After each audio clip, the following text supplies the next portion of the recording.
Overall, why do you think online dating is so hard? You can get in this really bad mode of just being like swipe, swipe, swipe, swipe, swipe, and you're not actually like considering the fact that this is like a human being. Sure. Yeah. I mean, the ghosting thing that's something that you never really get over that. I feel like that always stings. Hinge is such a popular online dating, I should say. Yeah. It's such a popular conversation that I just wanted to sit down and like really analyze like what is going on and why is dating so hard.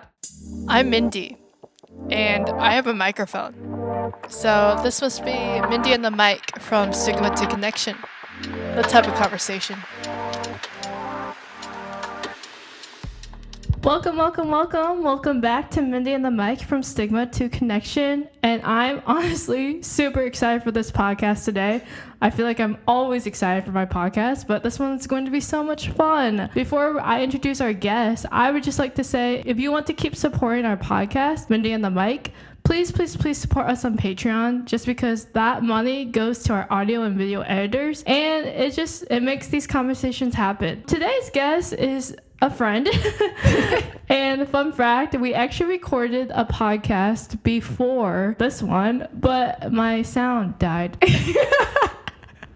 We really gave it a good go, but it's okay. But second time's a charm. Yeah. Today's guest is Amy, and I know Amy from my small group or city group from Providence Church. And I'm just going to say I met her because I showed up at her house. Yeah. Because someone was like, hey, here's a contact to Amy Nelson's house. And that's where city group is led, or small group, for our church. And I was like, okay. And so I just showed up. You just showed up. I was like, hey, Mindi. And who are you? Yeah. And then I remember one of the first conversations we had was actually about like online dating. Yeah. No, I think that's like honestly like one of the first times we talked about it. Because when you get a bunch of girls in the same room, a bunch of lot of single girls, or dating girls, and even some married girls. Yep. It's usually like the topic of conversation. Yeah, like who do you like, and then how'd you meet your boyfriend? How'd you meet your husband? Right. Mm-hmm. But I think that the reason I wanted Amy on the podcast today is to do a more conversational podcast and talk about online dating. And fun fact, her album cover will be purple. And that's going to represent the conversational podcast that I want to do with Mindi and the mic. Yeah, so Hinge is like one of the most popular dating apps. I know there's other ones like Tinder, Bumble, Bagel meets coffee, coffee meets bagel. I think Plenty of Fish. We can't forget that one. Yeah, and I know me and Nick, like we talked about how we met on Hinge. Yep. And then the conversations that we have with other women, I feel like Hinge is such a popular online dating, I should say. Yeah. It's such a popular conversation that I just wanted to sit down and like really analyze like what is going on and why is dating so hard. For sure. Yeah. Amy, do you have any opinions about online dating to start out? I have lots of opinions. Yeah. I mean, I have experience doing online dating for probably over a year now. And, you've seen the good, you see the bad. It's an experience, and it's hard to explain that to people who maybe have never done it before. So, yeah, I'm excited to talk more about it. Overall, why do you think online dating is so hard?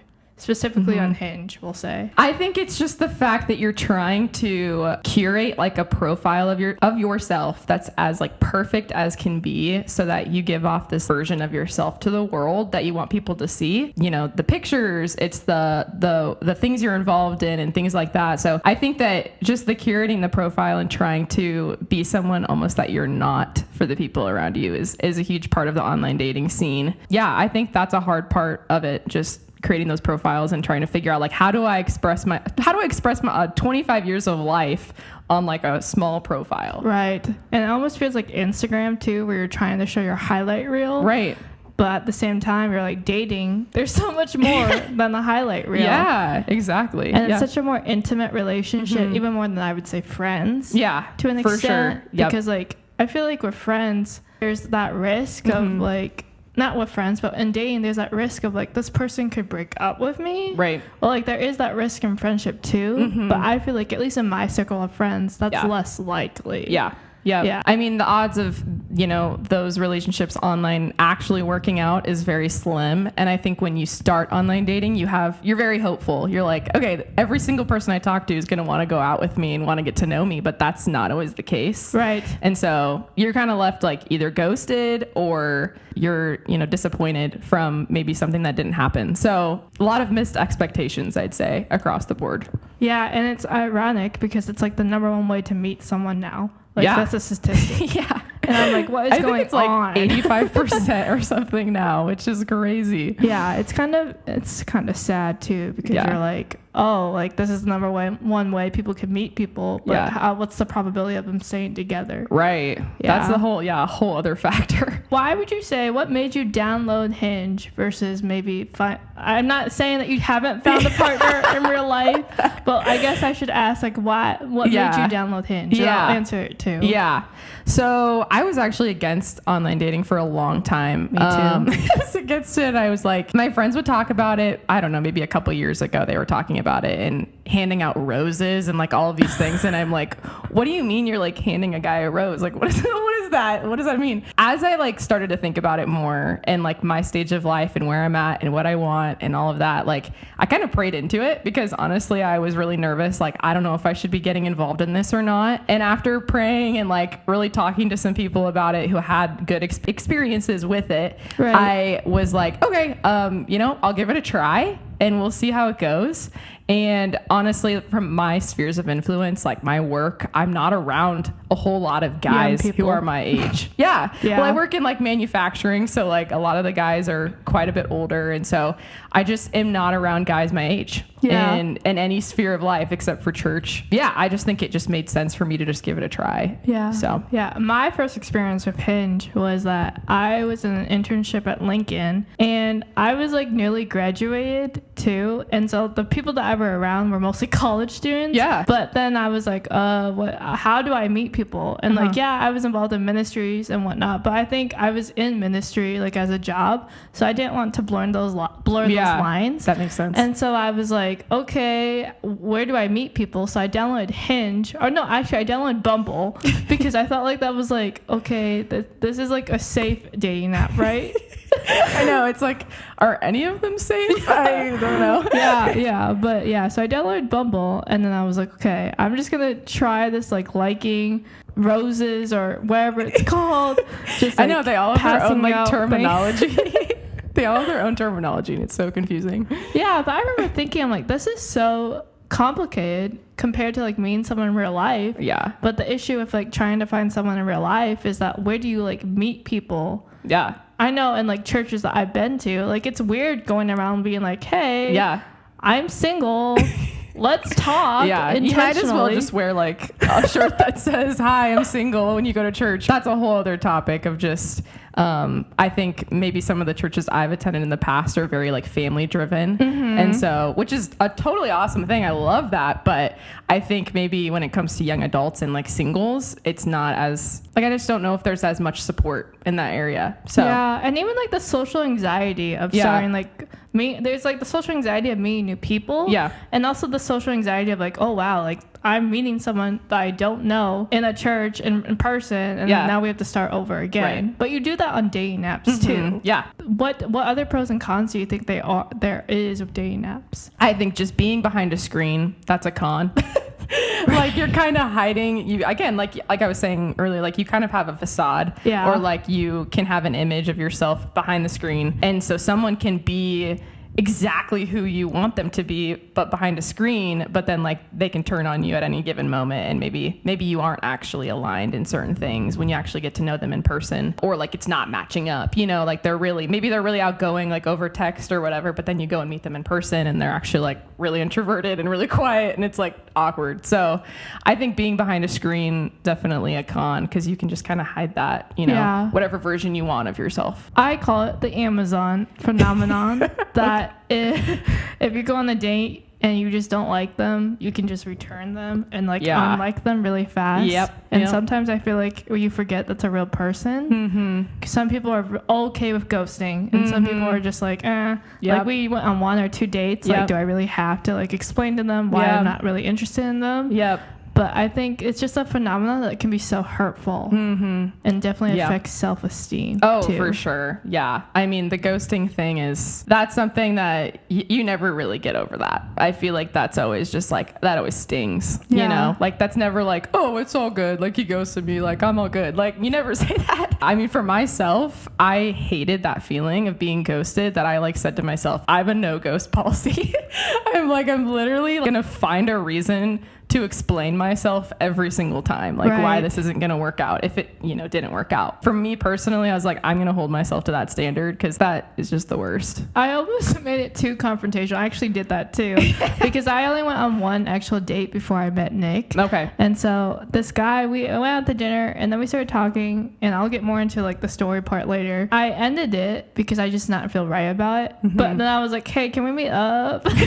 So we met up and I was like, hey, I don't think this is working out. Yeah. I really don't see us being like friends even. Yeah. And I'm sorry. It was a good experience. Thank you so much for dinner. But I honestly felt kind of awful because I was like, shoot. But at the same time, I was like, no, I want them to have clarity. Yeah. Yeah. Instead of feeling like, oh, she just didn't like me and just ghosted me. And That's I would say that's kind of a hot take. I feel like some people would be like, why didn't you just not say anything?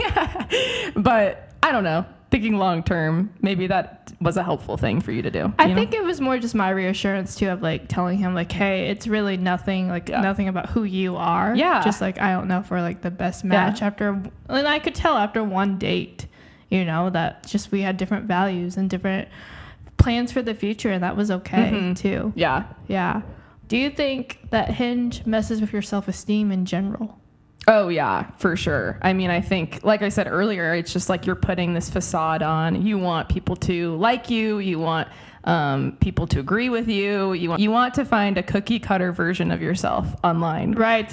I want to find someone who's exactly like me. And I think now that I've done it for a while now, I'm like, actually, I really think I want someone who's more like complimentary of me and can bring out those characteristics of me. I think it definitely affects self-esteem though, with the ghosting and the being that behind the screen and there being like maybe some dishonesty and things like that. So, or even like the pictures part too. I know multiple people, guys and girls, who are like, I hate posting pictures of myself in general. Yeah. So like posting pictures of yourself to like have someone like you, like romantically. Yeah. That's a whole different area. I mean, it's like the whole thing is really based off of your looks. Yes. I mean, it's just physical appearance. I mean, there are a couple, prompts, but how much are the prompts like really, how much are the prompts really helping the person, in my opinion? Like, I think it's really the photos. Am I attracted to this person or not? Yeah. Right off the bat. And so you can make that judgment really quickly. Yeah. Do you think that the apps make us more judgmental? Like for us swiping. There's so many people on the app and you can get in this really bad mode of just being like swipe, swipe, swipe, swipe, swipe, and you're not actually like considering the fact that this is like a human being. Like I'm looking at a profile of a person. Like this is not like some robot or some rando, like this is a person. It's really easy to get in that mindset of just like, how quickly can I swipe through these people and get over with this? Yeah. And also I remember when I was on the app the second time before I met my Nick, like I'm willing to get to know some of these people, but how many of these people actually have the same values, want to hang out, have the same interests? And I know that those are like minor. Well, I think the values things is a big important one, but like the interest thing is a minor. Like if you like golf and I don't like golf, that's okay. But at the same time, I'm like, how much energy do I want to invest in this? Swiping, liking, going on dates. It's a lot. It's a lot of time. It's like a part-time job. Yeah. Like seriously, like as bad as it sounds, it can take over, like it was taking over my mental during the day. I was like thinking about it all the time. I'm like, oh my gosh, yeah. In the morning, I'm like starting the day with it. And then in the afternoon, I'm like checking on it and I'm continuing conversations. And then I'm like getting frustrated. And then it's just this like endless cycle and it's exhausting. It's like texting, when someone messages you. And then I'm more anxious on the anxiety and avoidant like spectrum. And so even just wondering, oh, will they text me? Or, oh, I gave them my number. Yeah. Will they call me? Yeah. Etc. There's so many different things. Why is this so hard? Yeah. Do you think the fact that the illusion of having more options actually ruins connection? Oh, yeah. I actually heard it on a podcast the other day. It's called The Heart of Dating. Yeah. Shameless plug. Shameless plug for an awesome podcast. With Kat? Yeah. And they talked about that idea of just how back when, our parents were dating, they didn't have as many options in front of them. And so they kind of made it work with the person they like wanted to be with. Yeah. But now having endless options, it's kind of like FOBO, fear of a better option, in a sense. So you're like, if this person doesn't have this characteristic, then I'm gonna like go find someone who does. I can just, like you said, the Amazon, like I'm just gonna return them and go find somebody else. How horrible is that? Right. Yeah. And I also listened to another RIP, actually, Timothy Keller. He wrote the book like The Meaning of Marriage. Yeah. And he talked about how there's so many men and women who could potentially be partners, but I think because so many young men and women are picky and they don't realize, hey, like your best friend that you consider like just a guy friend could be your potential partner. But obviously there's like exclusions, there's like exceptions, but stuff like that about how like I think that we're so worried that we're missing out on something that's better, but maybe we're just missing it right in front of us too. Yeah. Ooh, deep. Mindy and the mic. Whoa. Mic drop. What are your biggest pet peeves with dating apps, or specifically with Hinge? Ooh, pet peeves. Biggest pet peeve is probably just some of the things you see on there with some of the guys. I mean, for me personally, if a guy has like every single picture he's holding a beer or partying or something like that, like I don't love that. I don't think that's a great image, and it makes me wonder, are those the best pictures you have? Like, why are you choosing those for your profile? Another pet peeve of just, I think about what they put on their profile matters to them. Right. Like they're obviously going to put Christian, if maybe Christian, like being a Christian matters to them. Obviously want to assume the best. I think the things you put on your profile definitely matter to you in a sense. You wouldn't put it on there if it didn't. Some people, I don't feel like they think about what they put on their profile, and then when you talk about it later, they're just like, oh yeah, that was on there, ... And you're like, why did you put it on there if you didn't want to talk about it? Right. Yeah, it's so complicated and weird. Yeah, I think my pet peeve is that I just remember being on the apps and so many, I can only speak for the men because I wasn't looking at women, but so many men just wanted sex. And it's like a value thing. Like I wanted a relationship coming from Hinge. And so I just didn't appreciate like getting to a conversation. And so many men were like, oh, like what are you into sexually? Yep. Where I was very adamant about like, hey, I'm looking for a relationship. Yep. And it's important to be super upfront about that in the beginning. You really don't know until you ask that question and get to know the person and figure out like, is that something that they're looking for right now or not? Yeah, and then there's some people, like I'll admit that it's just looking for like a friends with benefits or casual sex, but then I would refute that. I'm a big Penn Badgley fan right now, and he has a podcast too. Okay. And he said on actually he didn't say on his podcast, but he said on Alex Cooper's podcast, he was like, is there actually such a thing as casual sex? Oh, I've heard of that. Yeah. Like, let's be serious. When you engage with someone physically, no matter even if it's not sex, is it really casual? Like the intimacy that you're building with another person. I think that was just my pet peeve. Like, be intentional. Yeah. Like what you're saying and what you're doing. Have you ever did you ever see any profiles where the guy put like his salary on his profile? I've seen a couple of those. I'm not even kidding. Like literally laid out the salary. Like, this is what I make. Well, he was like, hey, it was girls. always like 6 figures or something. Yeah. But I'm like, why is that on your profile? Like, why do I care? God, I don't know. I remember the first night we met, we talked about how if a girl's golfed, you would get so many more messages.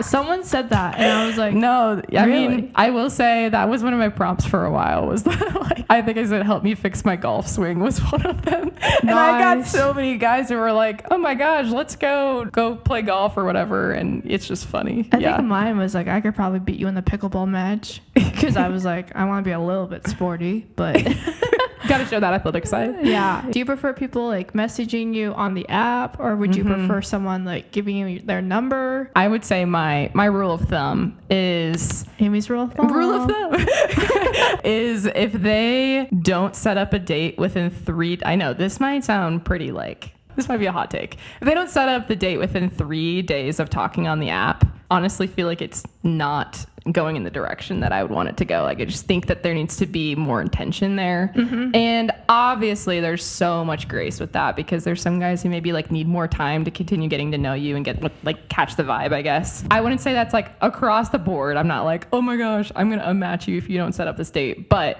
that's kind of my rule of thumb. Yeah. I'm like, the app is a way to set up the date. It's not a way to chat necessarily. You can do the chatting, after you get to know each other in person and things like that. So That might be a hot take, but that's my thoughts. No, I'm pretty similar to that. At least when I was on the app, even when I like met Nick, I was like, hey, I don't like texting on this app. Here's my number. Yeah. And then me and Nick's story, Nick was like, I don't really like texting. Yeah. And I was like, okay, then let's call. Yeah. Because I would rather get to know you a few messages or a few phone calls before we meet in person. But I would rather meet you in person. And so I get like why you should probably text and call beforehand, maybe a couple exchanges. But that should not be the end all be all. Yeah, for sure. Yeah. Like you cannot start a relationship. What if someone said, hey, what's your Snap? Oh, Mindy, you struck a chord there. That's like my biggest ick. I'm not even kidding you. Biggest ick right there. It's a no for me, dog. At that point, I'm like, really? Like Snapchat? Guys, come on. If you're like 20 something and still use Snapchat as your main form of communication, I have more questions, I guess. Yeah. I just don't want to, I guess it comes with like intention for me. Like if they ask for my Snapchat, which I don't even have Snapchat, I just feel like I'm just going to become another person, like one of your friends on Snapchat. But like, when are you going to ask me on a date? You know, that's the intention for me. I think for me, I just think that Snapchat is for middle school. Yeah.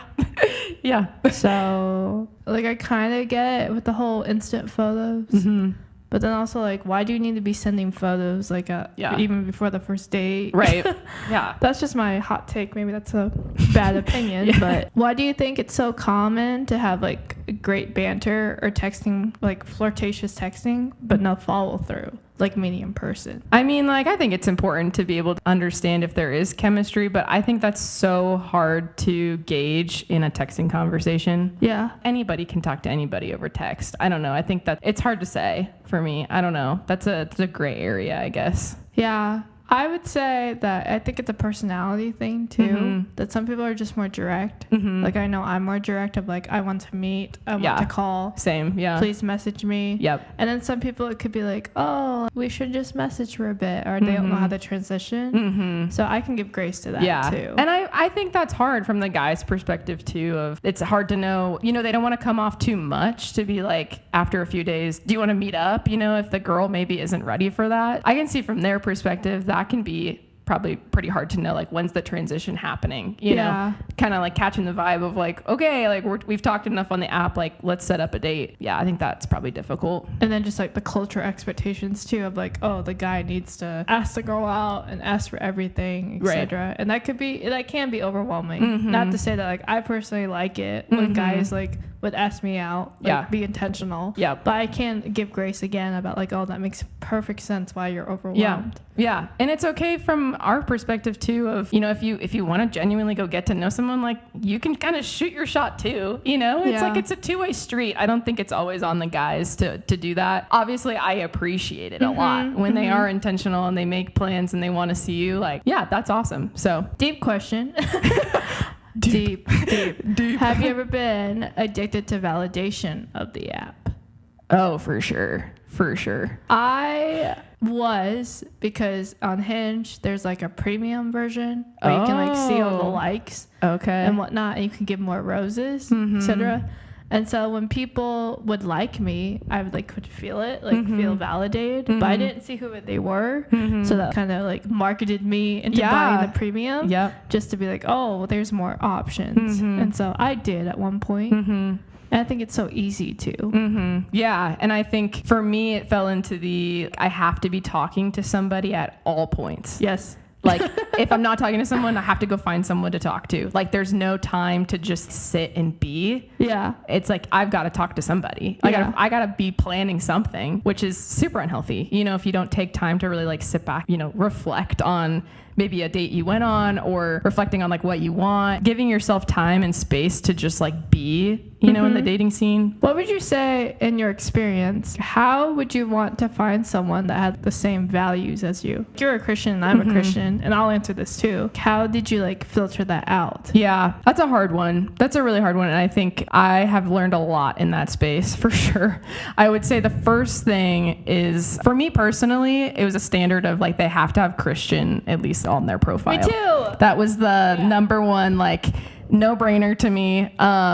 obviously when you're, making your profile, that means a lot of different things to different people. Everyone has different experiences with that. I just think that's the first step. And then I think as you get to know them, you can start asking more of those questions of, what does that look like in your life? Yeah. That's always a hard one because sometimes you're multiple dates in and then you start to realize, oh, wow, actually we're not compatible, Yeah. So that's a tough one.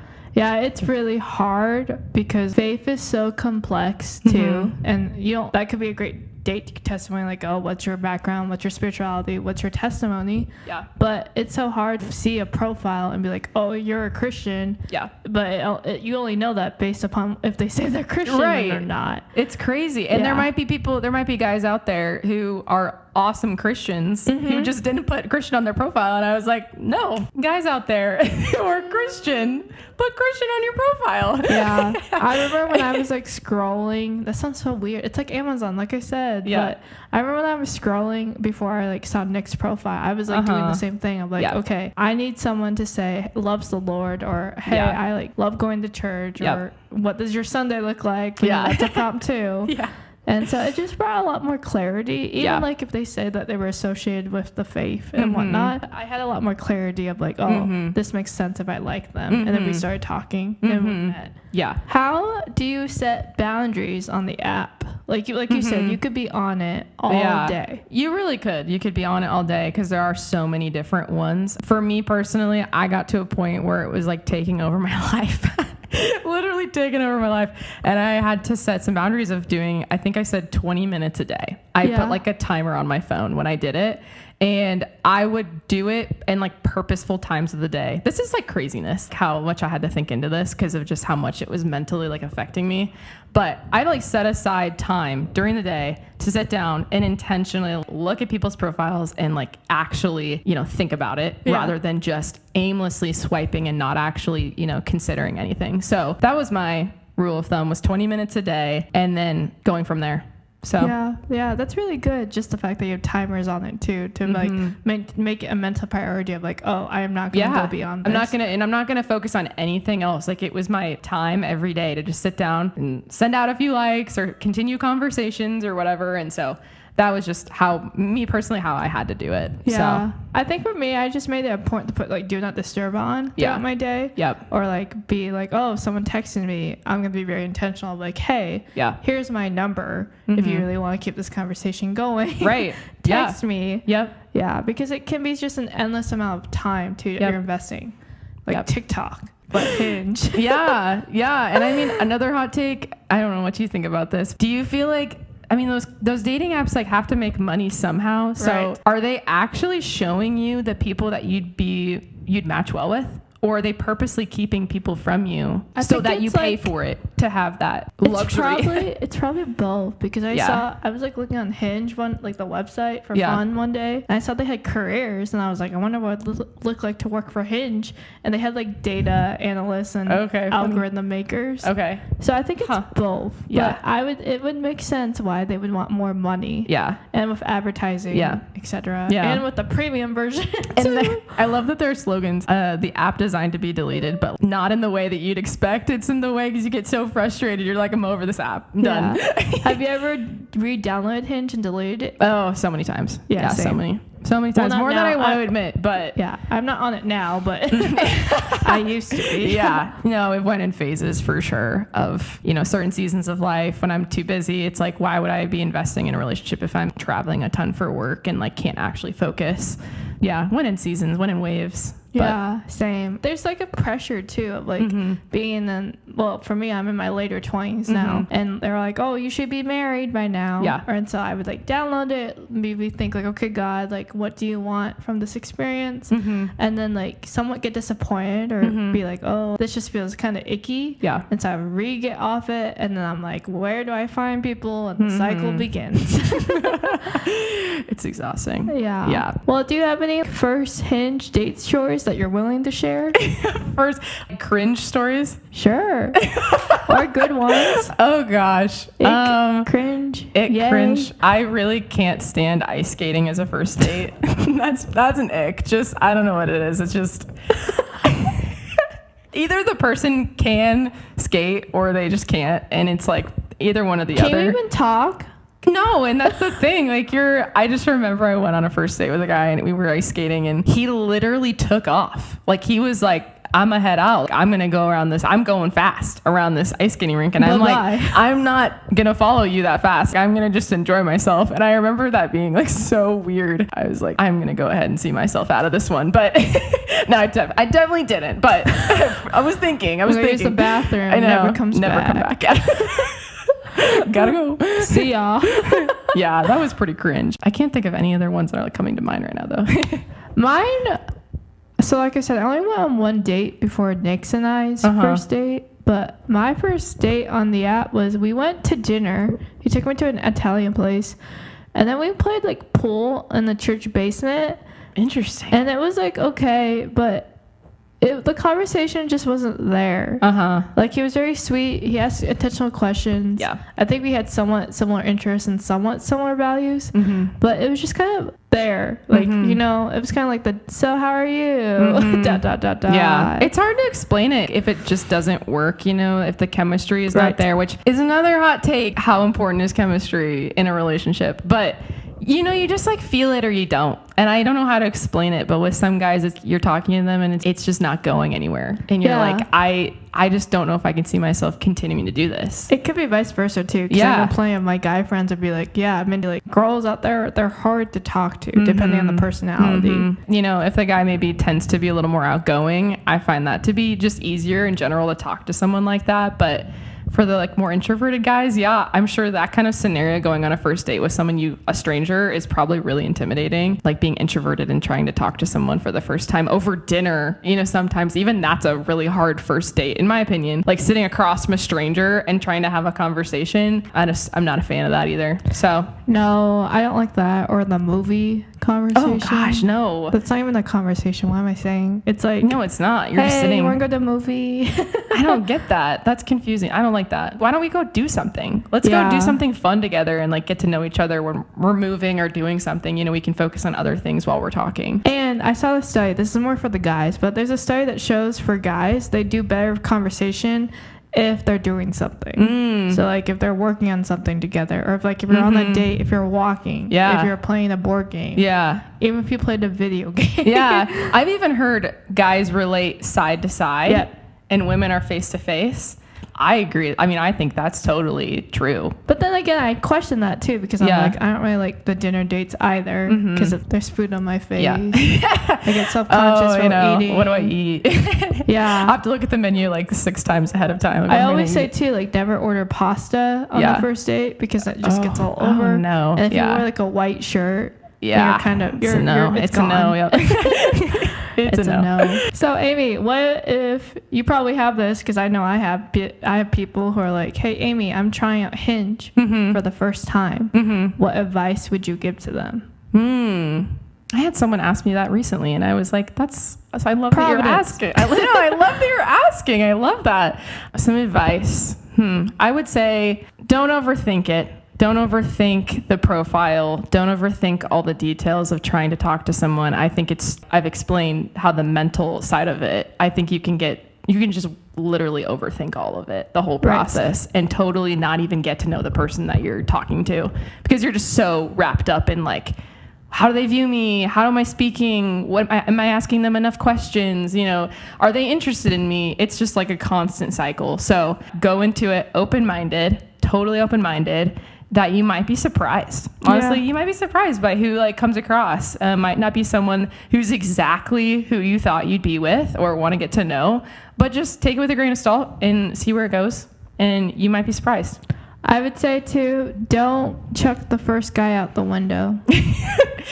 Or the girl. I don't know if you should chuck people out the window. True. But don't be like an Amazon driver and just return. I love that we're relating this to Amazon.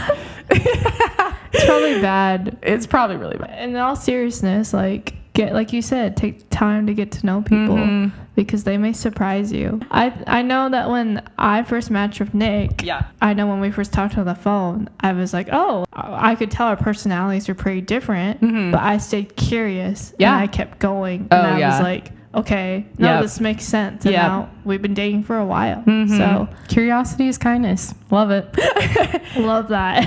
I thought of another question for you. How do you handle when you were on the dating apps, talking to people who have never experienced dating apps before? How do you kind of explain it to them? You know what I'm saying? Like, if someone asked me. yeah, Like like my how mom? do you, yeah, like how do you explain it to them? It's just, I find that really difficult.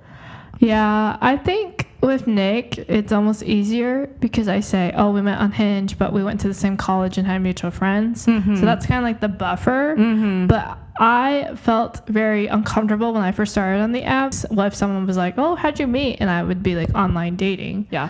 But I think for someone that really doesn't understand it, especially the pro, like you need to meet in person people, I would just say, hey, I met on Hinge and we really get along the more we get to know and talk to each other. And if you emphasize more the relationship now versus like the technology part. Yeah, for sure. Because if people really only care, at least my friends care about the relationship more than they do how you met. Now, of course, if it got like really sketch, like, I don't know, Craigslist, that'd be kind of weird. Yeah.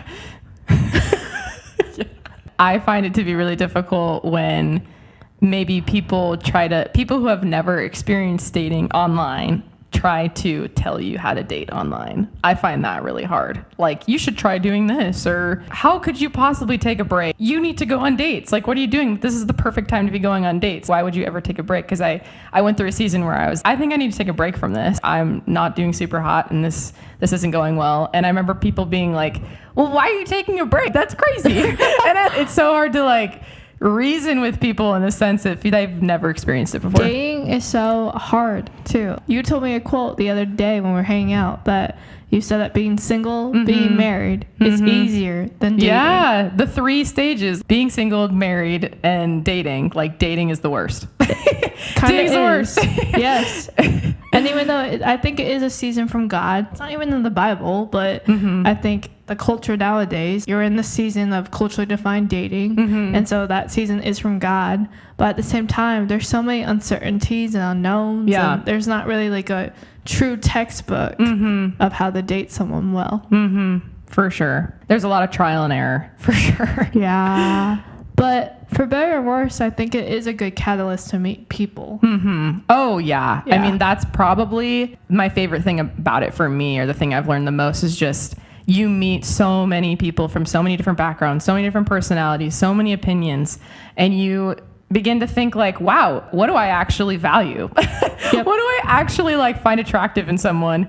And it's crazy how like you go into it thinking, I really value this or something, and then you meet them and you're like, wait, actually, I really value something else from that. I just think it's always kind of a toss-up when you meet someone. Like, you might just learn something new about yourself that you didn't know before, which is really cool. I like that. I think it's really growing too. Like, you can find more about yourself. Even through dating other people and dating, like the dating process too. You can grow as an individual. Oh, for sure. Yeah. Well, Amy, thank you so much for being Mindy and the Mic. Before I let you go, though, I think we have a fun mini game on Mindy and the Mic. I do like rapid fire questions. I will ask you, who's the last person that you called? Because I always ask that question. Last person that I called. Your mom? It's got to be my mom. Yeah, it's got to be. It was probably my mom. It's Mother's Day. It was Mother's Day. Yeah, it's for sure. Yeah. So for this mini game, we thought it'd be fun to give each other statements, like fun statements, general statements about like a red flag or a green flag. You're going to start us out? Yeah, I can start. We also didn't know. We came up with these ahead of time, and she doesn't know what I'm about to say. So Me either. Amy, if a guy told you that he did not like Chick-fil-A sauce at all, like hated it, is that a red flag or a green flag for you? And these are not like serious like statements. Like, just disclaimer. Yeah. You know, I'm not like a full-blown Chick-fil-A fan. I know that's probably a red flag to a lot of guys, honestly. Yeah. That in itself, but I can't necessarily say it's green. I'd say he has preferences. That's a green flag.